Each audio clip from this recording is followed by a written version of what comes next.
course. Hey, here we are with Sam Shepard? Sam Stuart. Sam Stuart, okay. So, well, we got to get a close-up of this because this guy's on tour. He's on the marquee.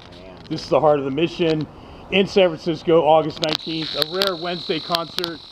And so you're originally from Florida? Yeah, well, my dad was in the Army, so we moved all over, but we lived most of my life in Florida. Okay, right on. So what part? Central, south, middle? Central. We were in, like, a little bit north, like east of Orlando. Yeah, of Orlando. Okay, cool.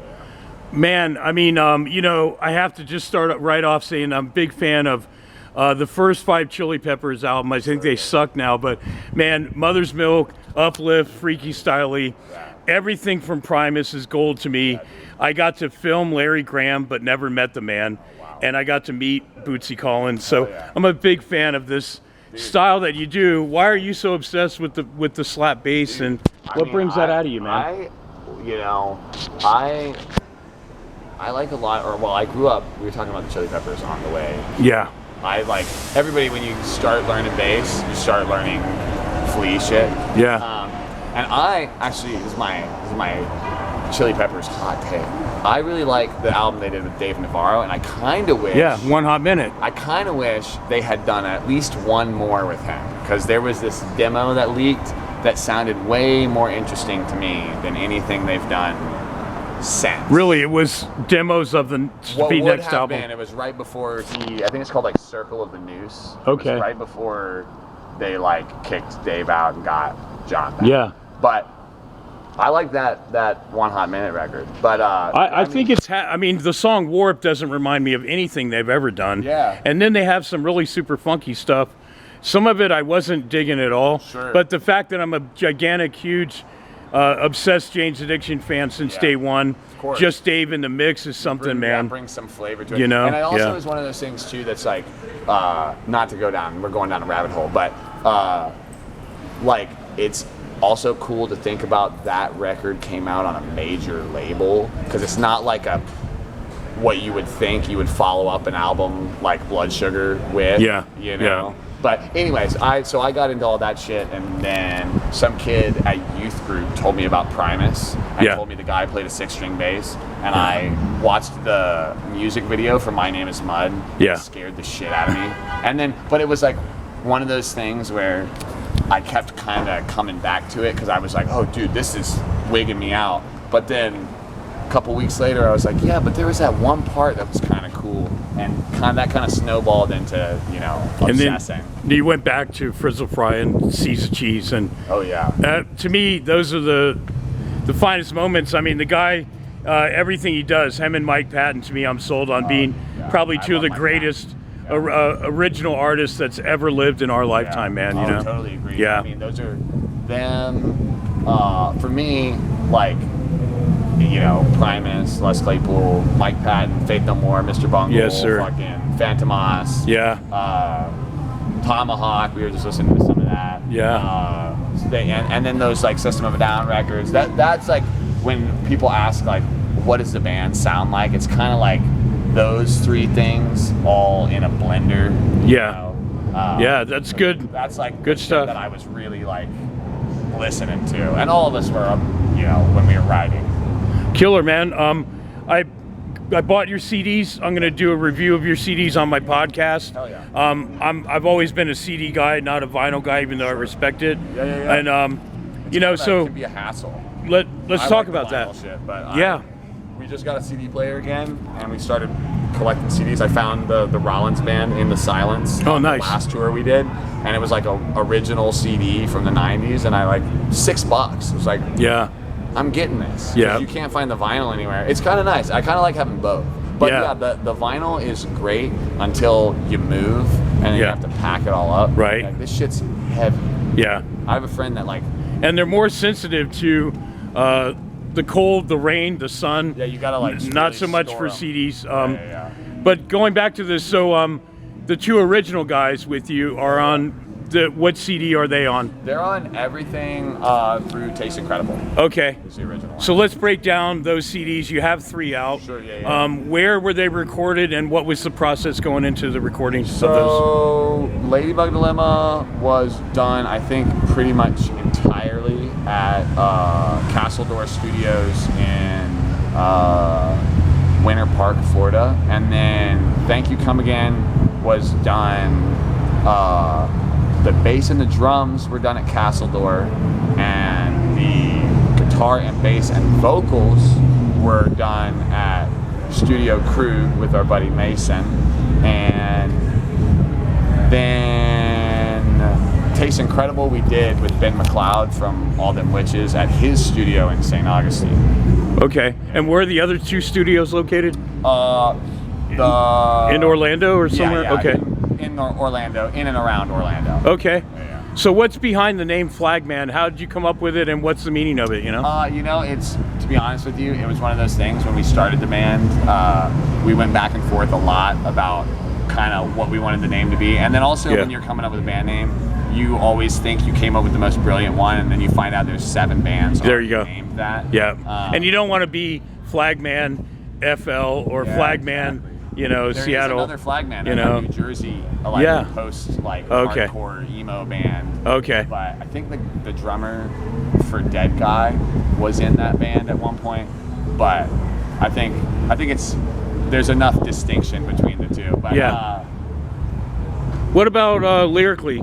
Going into we were talking about the name, right? Yeah. Oh, sorry. Okay. So my mind went other places. What basically happened was we were just throwing out band names, and then I passed a sign on while I was driving that said "Flagman Ahead." And I sent Cody the picture and was like, "What if this was the band name?" Kind of just like throwing it out there as a joke. Yeah. We just batted around so many names. That's awesome. And then he was like, "Wait, not Flagman Ahead, just Flagman." And we both like, one word names. So great stuff. Yeah, man. So lyrically, do you any subject matter you stick to, or you just mix it up, or lyrics that don't matter for shit? I mean, what's behind the lyrics? To me, I think like I usually do the lyrics last, because we will write the guitar and the bass first, and then kind of create a structure, bring it to a drummer, kind of massage that structure, see what falls out when we're jamming on it. And then from there, once we kind of solidify that, I'll just start listening to it, kind of humming along, mumbling along, and then kind of, at least for me, I feel like once I'm doing that, usually it'll be like a phrase. You'll kind of get the rhythm of what could fit. Okay. And then once you do that, you'll get like a word or a phrase or whatever, and then I kind of start to work backwards from that, and then we'll, I don't know, for me, I kind of feel like I have to write the song, and then it'll usually take me like a little bit to kind of figure out this song is kind of about this. Yeah. It usually starts from there, and I just kind of start writing. Okay. And then, interesting. Yeah, a lot of it kind of starts just from the, what syllables are going to fit in this phrase. Cool. And so I always ask people about their influences, but we did cover that quite a bit for your instrument and for vocals and stuff. But what great memories of shows, venues, and bands that you played with, say in Florida locally, and touring, if you did any other tours besides this one? Yeah. We got to open up for Sleepy Time Gorilla Museum. Oh, wow.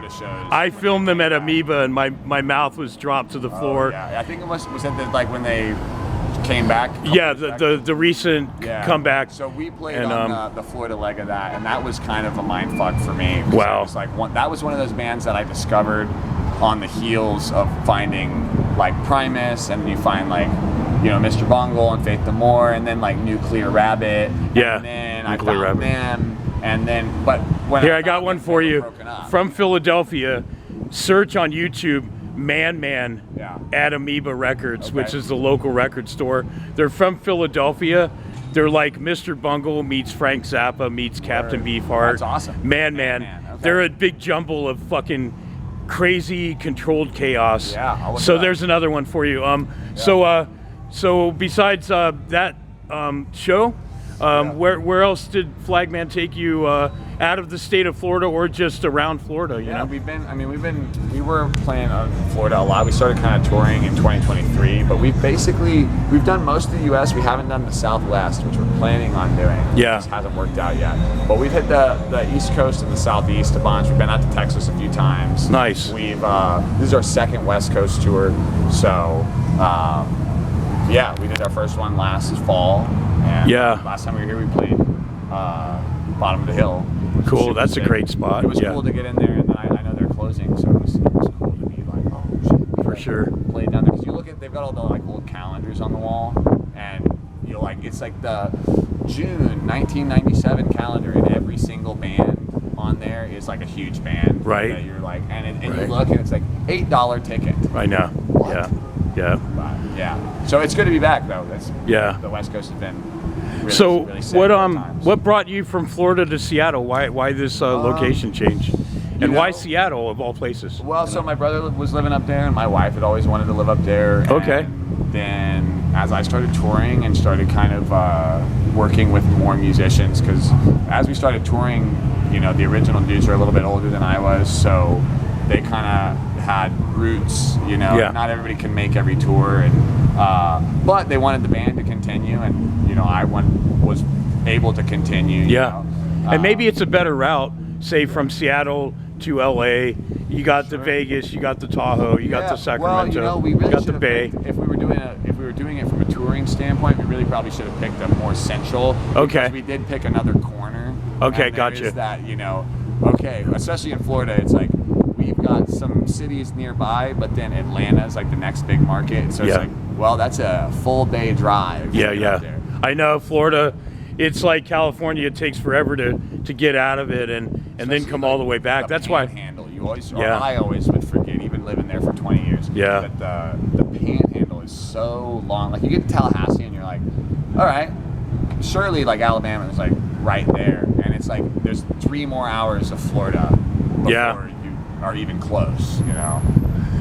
Well, we'll wrap this up. What's in the works for 2027 for Flagman? Oh, sorry. Go ahead. Yeah. Any you got any music videos out, or are you working on any, or new recordings?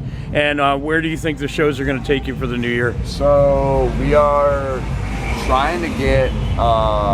We've been working on a record for a little bit. We got about 10, 11 songs that we've been kicking around for the last like year and a half. Cody and I, the original guitar player. So we still trade, you know, files every now and again. Oh, that's cool, man. So he and I have been working on a record. We were working on it a little bit before I left, but we've got about 4 of them, like drums tracked, and I got to retrack some bass, and we're gonna track the guitar in the fall, and then hopefully be done with it by January, or have it at least mixing, and then trying to have that out.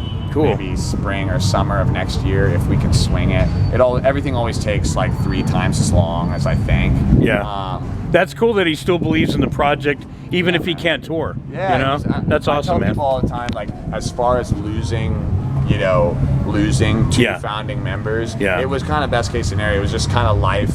It wasn't working out, but you know, both of them were like, hey, full blessing, like go do the thing. Yeah, man. So, yeah, those dudes are my brothers. So right on. You know, it's Flag Boys for life, not Flag Boys for sometimes. So now the ranks of the Flag Boys just kind of expand. You know, it's sort of like the draft. Anybody can be called back into service at any time. You know?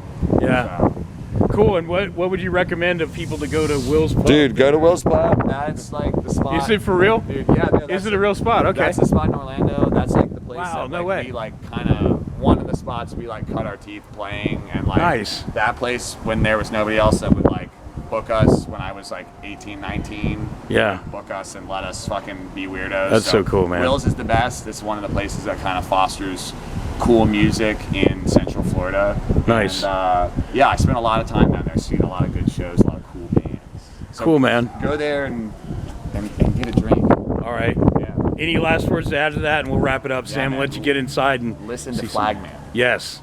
see Flagman Yeah, live. come see us. Watch their videos on YouTube. Yes, we got a bunch of music videos on YouTube. Yeah. Yeah. Sam, it was a pleasure and an honor, man. Yeah, man, Thank you, pleasure. sir. Thank you. Anybody who's a slapper and a popper on the bass is my kind of people. Okay, and look at that. He is on the fucking marquee, baby, and he's going up to Reading. And where's the next spot after Reading? We're going Reading to Bend, Oregon, to Bend, Portland, to Portland. to Seattle. To Seattle, man. I'm living vicariously through you because I can never find the right team to hit the road out of the Bay Area myself, baby. Yeah, I mean, it's tough, dude. It sure is. Yeah, man. Keep rocking, Sam. We Thank you, will, brother. Of course.